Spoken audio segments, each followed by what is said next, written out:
The pilot episode. Here we go again with your three friends, Drew, Neil, and Perk. We got your favorite movies and shows. It's three guys nobody knows. The pilot episode. What's up, everybody? Welcome back to another episode of the Pilot Episode Podcast. I hate me and Neil missed you, which I popped in for a moment on the Fallout episode this week. But it's good to have Neil back, ready for the Miracle episode, which was a great movie. Kurt Russell, spoiler alert, Kurt Russell does a phenomenal job playing the head coach of the U.S. men's hockey team.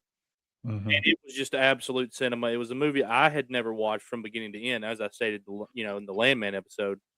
But really, really good movie. How underrated, if you ask me, because there's no way this movie would not be on people's top list of sports movies. Yeah, overall, it should be. Yeah. Also, though, when we talk about underrated, when you look at Kurt Russell's career as a whole, he's got some bangers in there, guys. Yes, He's got a couple bangers. I was watching this movie, and I ended up going through his career because of this movie, because of how much I liked him in this movie. I was thinking that this might have been one of my favorites of his career, and it definitely is very high on the list, but his career is insane. Yeah, like, it's easy to watch this and say he does a great job, and he does. But, I mean, there's stuff like Tombstone mixed into that list that, are considered top 20. Eight. Yes, Hateful Eight is, we could go very deep into that and talk about his career. But this, Drew said, overall sports movies, as far as the list, there's some moments here with individual characters and even a speech that are all timers. And, Perk, me and you talked about it a little bit. This movie came out in 2004. It is a true story. After 9/11, the timing of this movie to kind of bring this back and still remind us, which we need to be reminded every day, this is still the greatest country on planet Earth. They nailed it with this, man. Because, I'm a guy, just me personally, I give zero fucks about hockey, okay?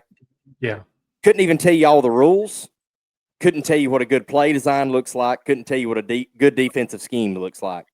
I'll watch this movie anytime you want to watch it because it ain't about hockey, brother. The only thing I know about hockey is what the Mighty Ducks taught me. That's the only other time I've cared about hockey. I've watched a touch here and there from time to time before this gets past me. America. Fuck. Nice. I'll join you. I will say one of the things that I thought as the game with the Soviet Union was happening, I was like, man, I can't remember the last time a movie made me feel this patriotic. It was wild. Yeah, and look, I'll go ahead and give y'all my only negative comment.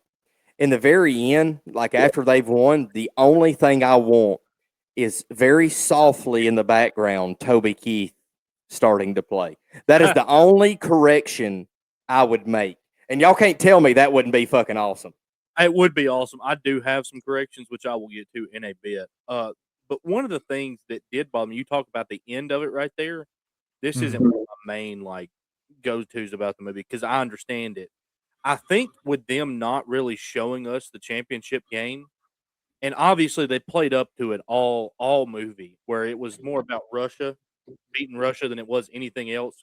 So I think that was just to reiterate how important and how crucial us beating Russia in that game really was. Yes, definitely. And I think in real life, I didn't look up what the score was of the actual game for the gold medal was. I think it was kind of a blowout ish.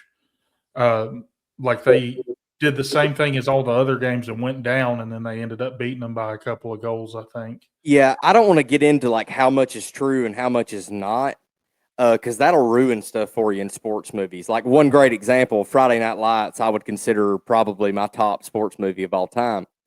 It is a true story, but there are some things that are tweaked in there that'll really change your opinion if you know it.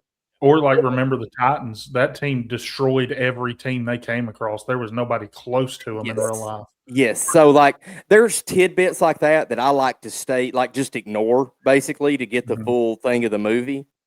Yeah. But one big factor in this movie and one thing that is true, these guys were 20 and 21-year-old college athletes. Okay. Mhm. So this is the same thing that basketball went through on making a decision whether to play our pros or not. Yeah. These guys came together for a few months. What the fuck was that?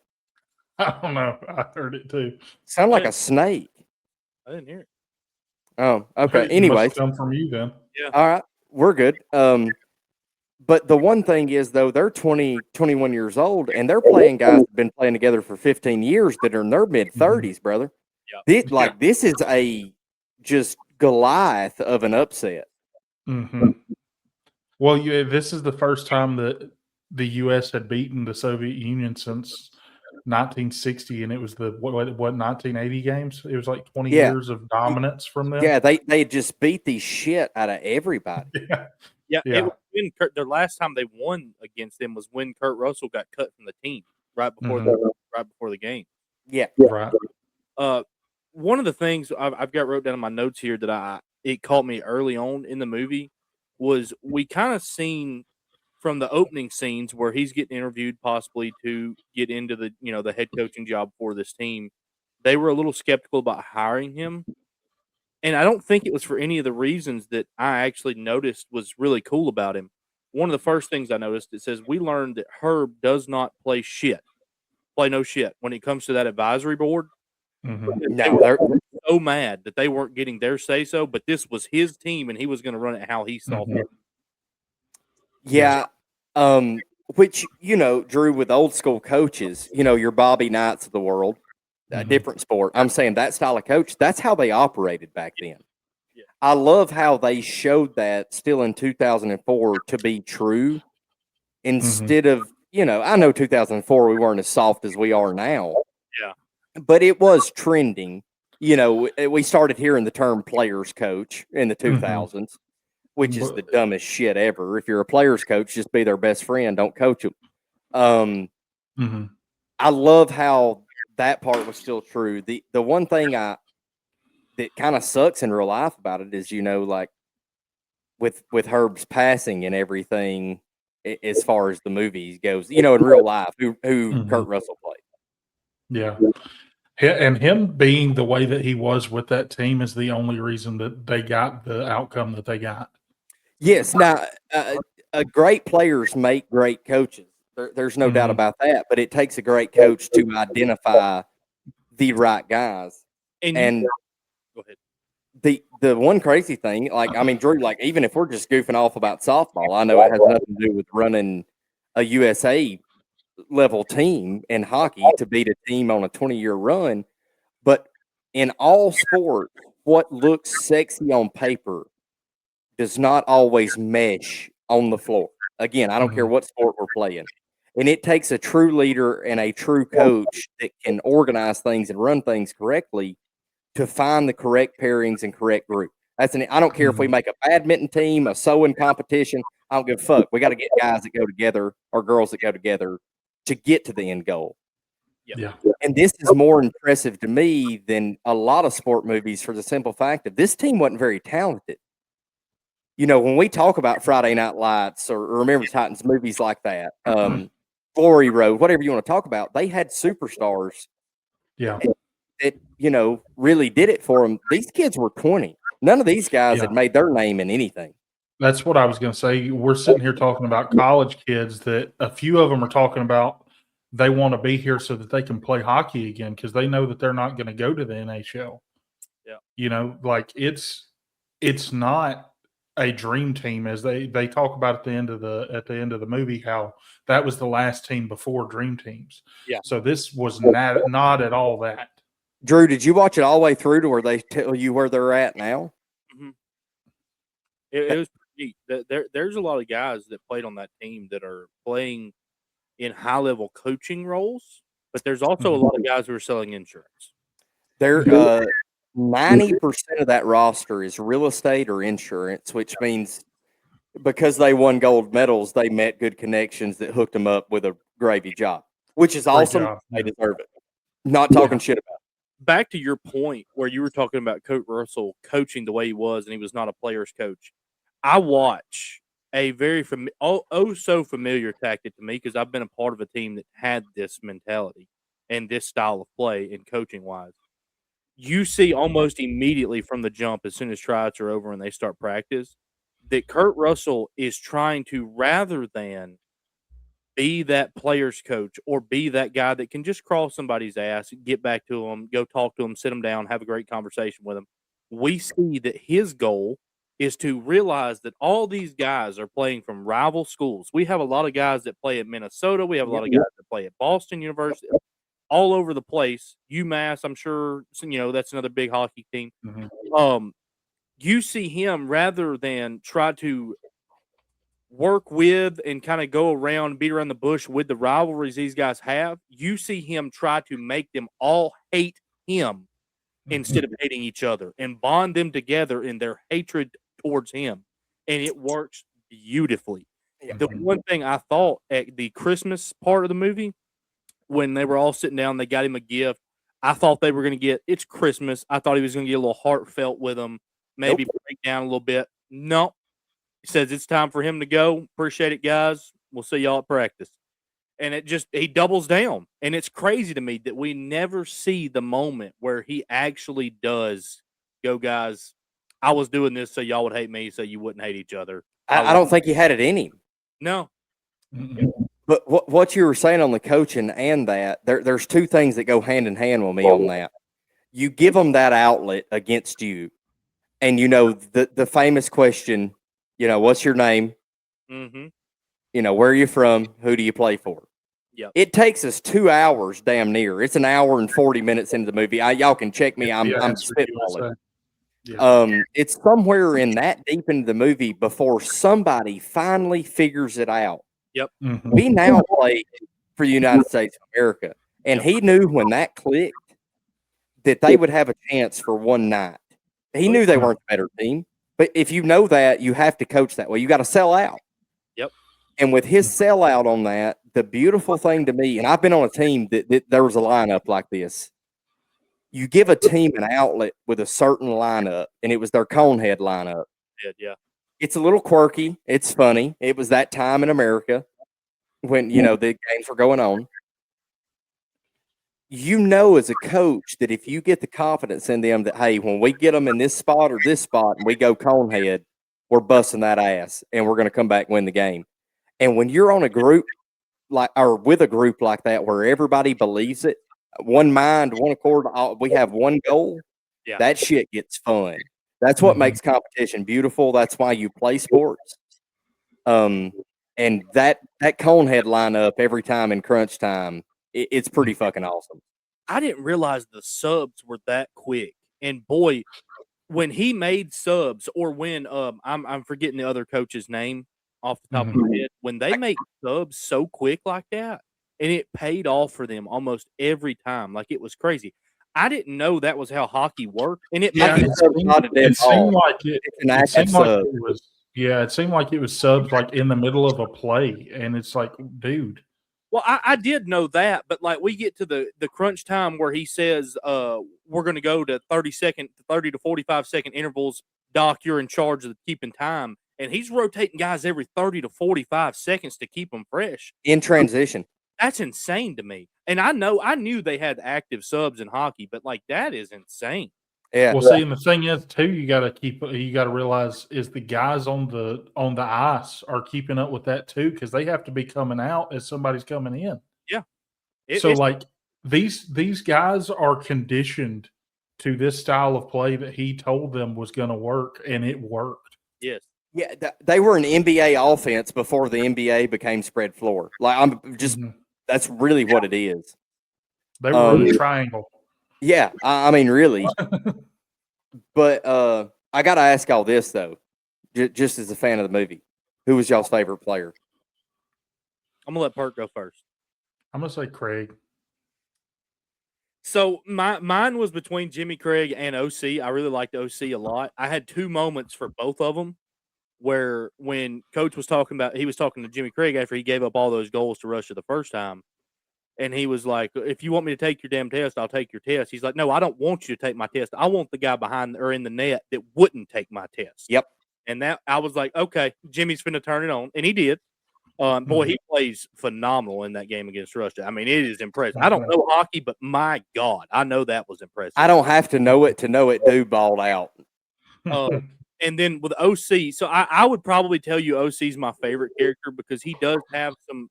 He's got some cockiness in him. I like his play. Probably most talented player. Yeah, I would say that. And then I actually have a note right here, and I will read this word for word because this is exactly what I typed when I watched this take place. I got so fucking bricked up as soon as OC came off the bench and he leveled Buddy, and it led to the first goal. Yeah. It was awesome. So yeah, he's like that spark plug guy you got coming off the bench in that moment, and it works. And he again probably the most talented guy, but you hate to see the injury before. But boy, they made it play out, and I hope that's how it happened in real life. Yeah, I agree. That's why I don't look into that shit because I don't want to change it in my mind. Y'all said Craig goalie in the actual game. Oh, buddy, like he was Kobe in a game 7. I mean, he was that good. It was almost one of those moments where you go, this guy cares about his country more than he even cares about this game right now. He keep in mind he did get knocked out during this game as well. Oh, 100%. And did not miss a beat. Did not miss a beat. I feel like he's the character that to me had the most character development throughout the story. Yeah, I would agree with that. He had the thing where Kurt confronts him, other than the one Drew's talking about, where he's like, "Look, man, are you all the way here, or do I need to just go ahead and send you home because you got all this stuff going on at home?" And he's like, "Dude, my mom wanted this." And Kurt was like, "Well, you didn't answer me." And he said, "I'm here, ain't I?" Yes. The only other one I'll say that was like a quiet, he had a couple big buckets for him now. Mark Johnson was not, he popped up very occasionally, but when OC was out, but he had some big time buckets. We did see a good goal from Baker, I believe it was, that got the late substitution, and Kurt Russell didn't even know about it, and he scores the winning goal, which was a great move by the assistant coach. Yeah, you had Rob in there as well, but again, it's OC and Craig. I mean, it's pretty simple. And I hate I didn't write his name down, but when he tries to bring in the hot shot that hadn't been with him the whole time, I feel like that was his last ditch effort. It was make or break, and like we're throwing a Hail Mary here. We're going to win this thing. No ifs, ands, buts about it. I'm either going to bring him in and we're going to get him the puck every possession and hope he can carry us, or these guys are going to figure it out and give me what I want. And I really think that's what he decided. It just doubled down to him trying to create this brotherhood of hatred towards him, where you see it when they say we're a family, and that was the moment he was looking for. It felt like And see, like I said, either he was going to get it and go, "Oh, you're a family? Okay, well then I guess I'll get rid of this sumbitch then," or it was going to be like, "Y'all ain't shit. Get him the puck, play defense, and get out of the way." I did think whenever he cut, so like when he cut Coxie, the last guy he cut, I really did think, I was like, okay, so there's going to be an injury probably, and he's going to come back because Coxie kind of played a major role the entire time. Like we knew who he was. Amazing stash. We knew who he was the entire movie. So, and then OC gets hurt, and I was like, no, not OC. Let's not, not him the one that gets hurt that brings Coxie back. But they never brought him back. I wish it would have been one of those moments because, like you said, they were family. I wish it would have been those where he was like, well, "Look, you come sit on the end of the bench, make sure the guys are ready, help Doc, something like that." But he did end up in the bench. He was in a jersey. Yeah, he was in a jersey. He just didn't have pads on. Okay. Yeah. And see, I'm fine with him being there without pads. Worst case scenario, reserve. I call him a GA. I don't care what we have to do. I agree with you, though. He has to be there. He did too much. Yeah. Yeah. You only see him in like one or two shots during the game. Yeah, I missed it. And which, this game, we've kind of glossed over how long this Russian game goes for. Like, we get a freaking half's worth of hockey just in the shots that we get in the game. It's probably 20 minutes of the movie. Yeah, something like that. and so you get a lot of the action throughout the game in the movie. Yeah, and one of the scenes that we cannot, obviously Neil spoke to it earlier, we can't go unnoticed or unmentioned in the show, is when he comes in the locker room and McClanahan's taking his pads off. It was McClanahan, right? Yeah. I think it was. He's taking his Mhm. pads off and he's like, "What are you doing? Put your pads on." And then he says, "Are you a hockey player?" And McClanahan lost his mind and he's walking out and he goes, "Think that'll fire him up?" I think we lost Neil. Nope, there he is. Oh, yeah, I don't know what happened. Yeah, he froze for a second. Well, I got some numbers and stuff on this one and reviews if you want me to go over them. Yeah, I'd like to hear the numbers. I'm not going to agree with them. I'll go ahead and tell you this one's going to rank pretty high for me, but I'd like to hear them. All right, so on Rotten Tomatoes, because that's where I pull from, we had an 80% from the critics, and we had a 90% from the viewers. Viewers, I agree with. 80% on a little low. I could have seen it like if we're not just basing it because like I have a hard time basing these off like into a small category where it's genre based, like because I look at it as a movie rather than just a movie and all. Yeah. Right. But I would feel if I'm looking at it as a movie overall, I would probably put it like somewhere in the middle there. It's probably like That's- 85. That's fair. But again, that's fair. I do agree with Drew though. We have to rank this as an overall movie because as a sports movie, Great. if you say anything less than a 4.5 on any category, I'm gonna kind of tell you you're being a jackass. Yeah. Some more numbers. This one was made on a $28 million budget, and it made $64 million. Less than $500,000 of the money that it made was international money. So $63.5 million came from the American box office. In hockey, that tells you how good this movie really is. That is the stat that should be read for this movie every time. Yeah, and it goes to show how, once again, how patriotic of a movie it is. The Americans just went crazy for it. Everybody else didn't really care about it. Yeah, and I hate that I missed out on this movie, as long as I did watching it from beginning to end because, man, it like you were talking about earlier, Perk, it makes you – it brings up some patriotism in you. Like, it was awesome. That's why the timing was so good, man, because you got to keep in mind, they started putting this thing together right after 9/11. Yeah. And, like, just being brutally honest, not to get political or in too deep, the early 2000s were probably the most united in my lifetime that this country's ever been, which we've talked about it on other podcasts before. It's crazy how united we become after a major tragedy. Yeah. Which is, wars, terrorist attack. That's, kind of how it goes. It's everywhere like that, even like in small communities. Yes, it is. Well, some bad shit's got to happen to bring you back home. And it's, it's awful that we are that spoiled in that way as a society, but it's just who we are. And we're all guilty of it. I'm not talking shit to anybody. But when you watch this, thinking about where we were at that time as a country, to this being a true story that we're getting to watch for the first time 24 years later, it's brilliant. It's absolutely brilliant. Right. Definitely. Got a couple of reviews here too. I've pulled 2 positive and 2 negative, like I always do. Going to start with a negative. Get them out of the way. First up, I've got a 1-star review. Idiot. Says extremely boring with poor character development. Kurt was good though.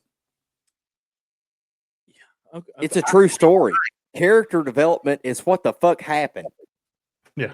To say that there was no character development, it's insane because, dude, we fall in love with Jimmy throughout this movie. He is awesome. His character development is top tier. His mother died. His dad's in the stands. He's out there getting knocked out, dying to win this fucking game. Like, it's a terrible take. We have OC get hurt, and we're all pulling for him to get back in the damn game before we even get to the game. Like, you can't tell me that. Yeah, definitely. I definitely didn't agree with that one when I pulled it. Second one, we've got a 2-star review.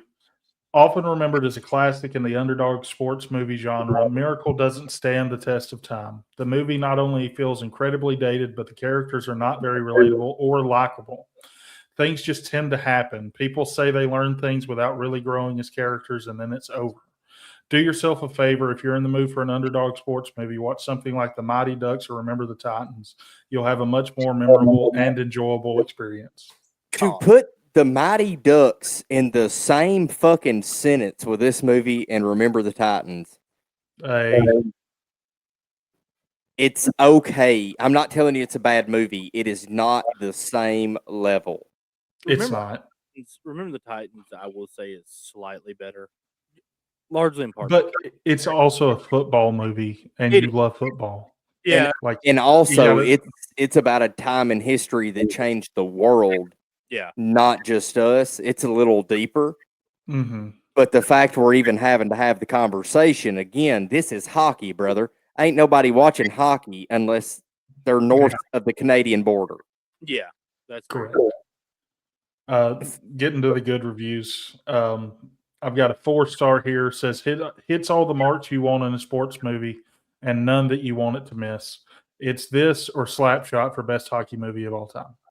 Never watched Slapshot. I'm gonna have to check that out. I have not either. I would say this is my favorite hockey movie of all time. I don't have to watch anymore to tell you that because I'm an American, so exactly. And then finally, I did pull a 5-star review. There were tons of 5-star reviews for me to pull from. Naturally. There was one that was literally like a book essay that I would have been reading for 10 minutes, and this guy was serious. I read it. But man, I wasn't going to read it on camera because he was off work and bored that day. Read that well.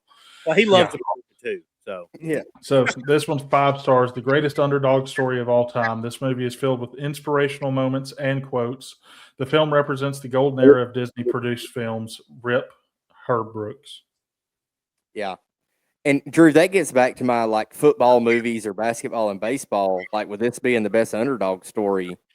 In all those movies, there was studs on the team. Yeah. There was a ton of potential. This was from scratch and dudes that didn't nobody else want at this point in their careers. Yeah. I mean, that's really what it was.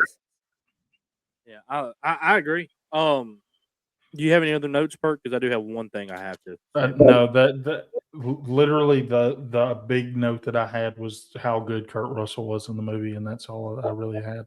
Kurt Russell was great. Like I said, I've played for a coach like that, and he played that coach perfectly. That is the only style of coach that should exist. Yes. In my opinion. I know it's a dying breed, but just wanted to throw that out there. So, all right. I've got my one big negative, and it's just me being nitpicky to an extent. I follow a lot of hockey guys as far as like Spitting Chicklets and stuff like that. They do a lot of really cool stuff. And to see the insider world of how hockey guys operate, it was a great movie. However, you cannot tell me if someone other than Disney made this movie, it wouldn't have been better. Because there are moments where Kurt Russell should be losing his shit on somebody and cussing somebody in a locker room, and he's not. OC's shit talking somebody, and he's not saying anything, remotely bad at all. So that would be my only complaint, and it would have made this movie great movie. It would have took it from here to here, Yeah, I'll give you this, Drew. Like, and on a sports team too, there's a lot of times with like two alphas that don't get along, or like a guy from Boston that doesn't get along with a guy from Wisconsin. Yeah, which there was some of this on this team, but we never got that Friday night that they were off the next morning and they were all sitting at a Will Hagen's type place. And they got into it with somebody and joined up together, or got into it together, and it changed everything for everybody. Because in real life, we know that shit happens. They're hockey players. They're rough as fuck. They'll fight at the drop of a hat. Yeah, we do have the one fight amongst themselves on the ice, but not like teaming up against a common opponent, like you say. And that kind of shit goes on. We know it does. Like, there's no way around it. You spend that much time with guys, like, heads are gonna butt, but you got to see where it goes. Yeah. Mm-hmm. But all right, we got a rating to do, fellas. Kirk, I All right. need you to lead the thing. Yeah. Would you recommend this movie to your friends and family? Who wants to start? It's easy. I'll be quick. This is a 5. You Mhm. you can tell a 4-year-old about this movie, or you can tell a 120-year-old about this movie. Everybody in between doesn't matter religion, race, what sports you like. If you're an American, there's no way I can't recommend it to you.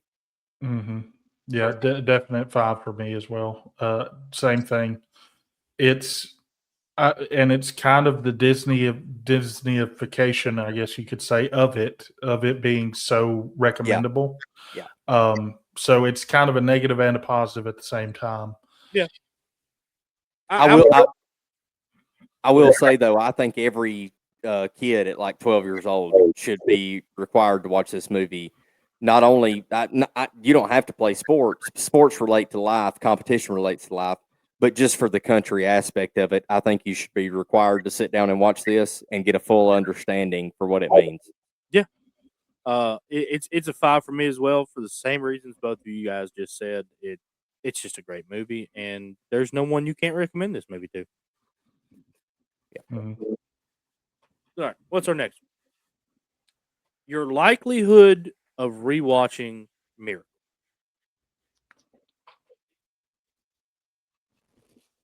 Five. Mhm. Again, it's easy. Well, Perk? Yeah, it's gonna be a 5 for me as well. I've honestly, the latest in my life that I will rewatch this movie again will be July. Yeah, I had it at a 4 because I mean, like, it is a great movie, but I'm more in the business of getting 2 new ones that I haven't seen or possibly. Yeah, but again, I'll definitely rewatch it. Like, don't get me wrong, it's going to be rewatched at some point. I'm just not for certain I'm going to rewatch it in the next year. Yeah. This is where it comes into where we do have to factor category a little bit. Take sports movie out of it. If you're going to watch a hockey movie, what hockey movie are you picking first? To me, this is always going to be first. That's true. So that's why I have to give it a 5. Yeah, but I'm just not looking to watch hockey movies. No, It I am just- not. It just depends. For me, I guess I'm higher on Mighty Ducks than you are, but You are. I guess Mighty Duck. It's 2 totally different feels. Mighty Ducks feels more like a kids movie, obviously, because it's a bunch of kids. But I really like Emilio Estevez and everything that he's in, so I really enjoy Mighty Ducks because of that. I'll give you that. Is it a good cast, and did they fit their role properly? I'm gonna go 4 here. I really want to go 5 across the board. The only reason I'll go 4 is a lot of the players, but it was fitting to the movie, so I feel like I'm being a little unfair. But a lot of the players were not extremely known actors at this time. This movie was made for Kurt Russell to be Uno number 1 solely, and they nailed that. Also, none of the players being big time actors made it work out the way it was supposed to. These were no names. These were young guys trying to find their way. Biggest upset of all time. Yeah. So it was perfect to me, but it's a 4 because Kurt Russell is the only A-list name. Mhm. Yeah, I was thinking pretty much the same thing. I was not too big of a fan of the wife, to be honest.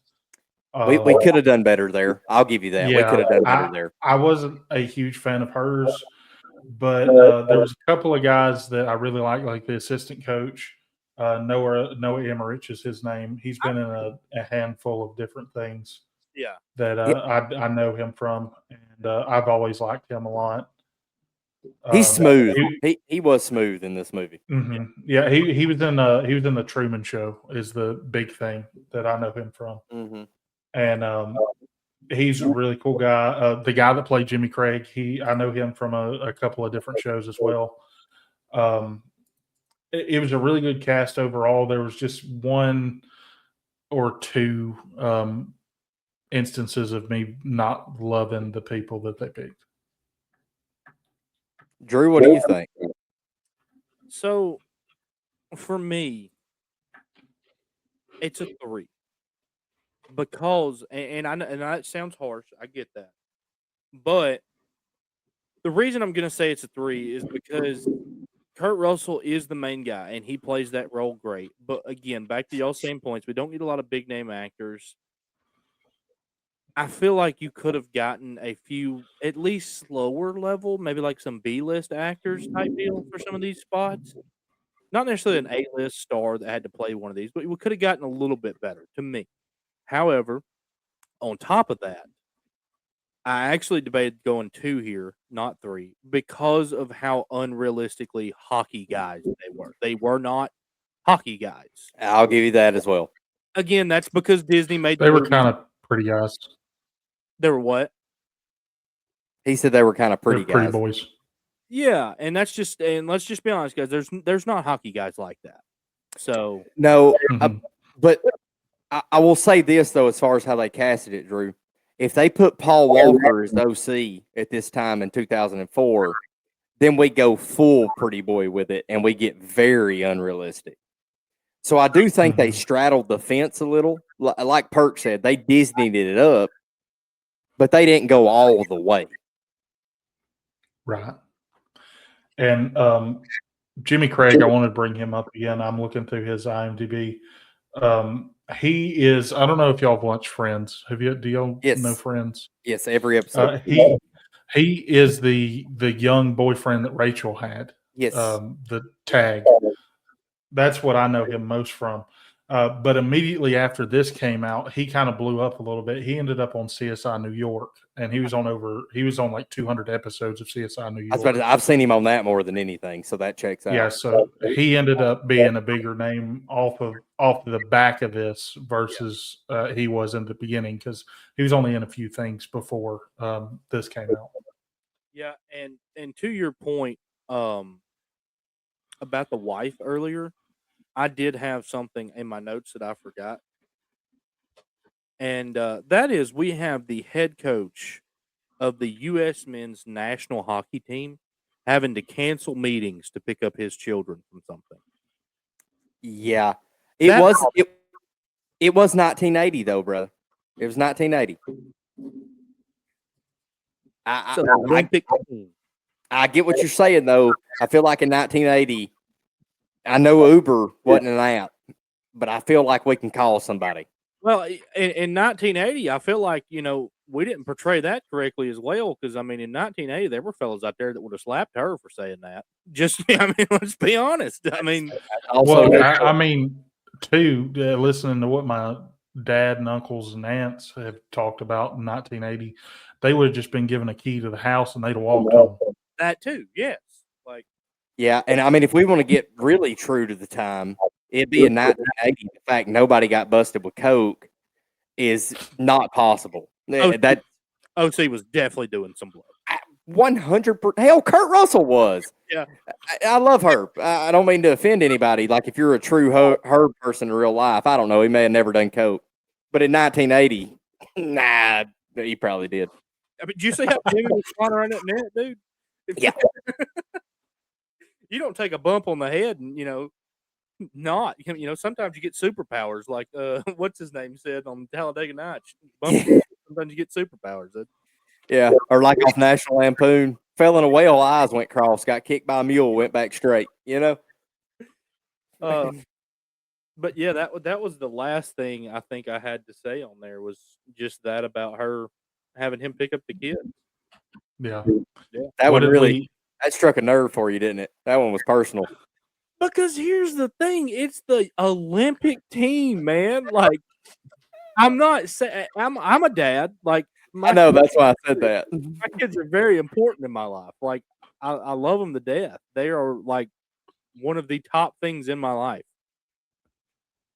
If Are they above or below America? they're It depends. they're above America. Here's the Well, deal. then you would have canceled that meeting.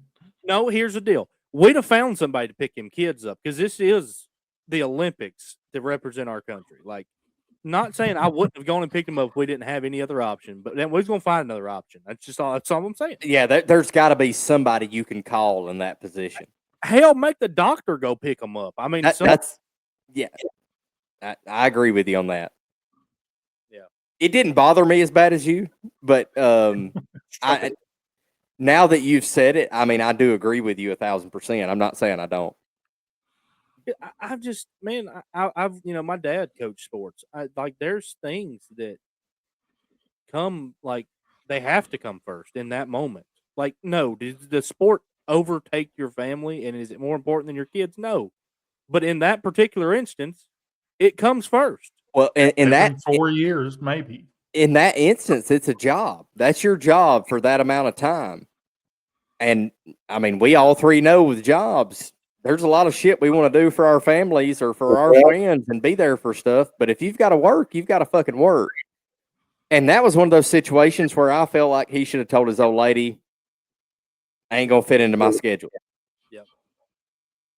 But all right. So, Bert, What did we end up on the star rating there? It's on there. You can pull it up. It's the what? It's there. I'm It just said star rating. Oh, I didn't hit save. I'm so sorry. Well, shit, Drew.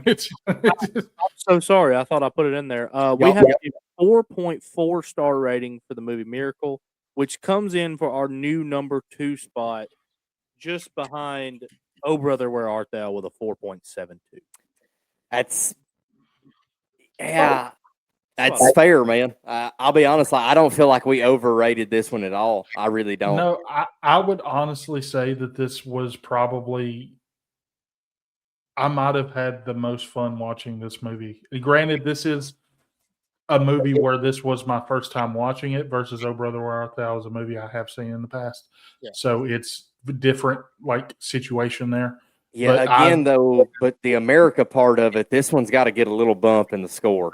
Just America. Yeah. Fair. Well, all right. Y'all got anything else? No, this is a I great have movie. I wasn't super excited when we got this one. I've watched it so many times. Getting to hear y'all's responses, watching it the first time through and through, it really lit a spark in me. I really enjoyed watching this again just because I knew y'all getting to see it for the first time. This is probably the most fun I've had. Mm-hmm. Bert? Well, yeah, definitely. I feel the same way, and I feel like it was reflected by the fact that we went over 40 minutes on this one when we normally sit at about 30.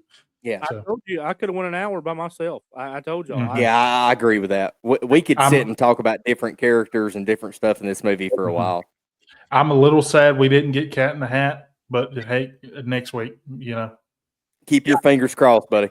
Speaking of next week, you guys make sure as soon as Perk posts his post on our TikTok page about our recommendations, or even link or comment below in this video, let us know what movie you want us to do next. We really appreciate it. It's awesome. This is my favorite episode we do of the week. I love our other episodes, but I love this episode. I do too. Yeah, and it's been really great lately. The past few weeks, how much we've gotten recommendations, because like this one we had 30 something. The last one we did before last week was like 50 something recommendations, and it's just really cool. Yeah, it's cool to see where it started from too, because I think our first wheel spin was what, 3 or 4, and I think my wife did one of them, and that's his wife did one. And now we got a list of 50, so that's awesome, and we really appreciate it. Yeah, thank you guys for watching. We will be back Tuesday morning with our last episode.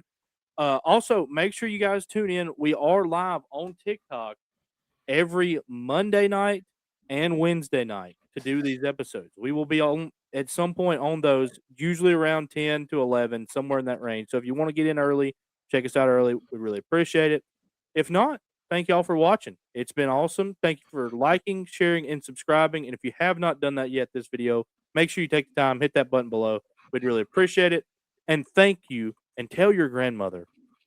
Correct. Okay. That's what I was leaning in for. Yeah, shout out them grandmothers. Yep. Deborah, we got another banger. Just tune back in next Monday or next Tuesday. We'll see y'all then. Neil, what you got for them? We'll see you. The pilot episode.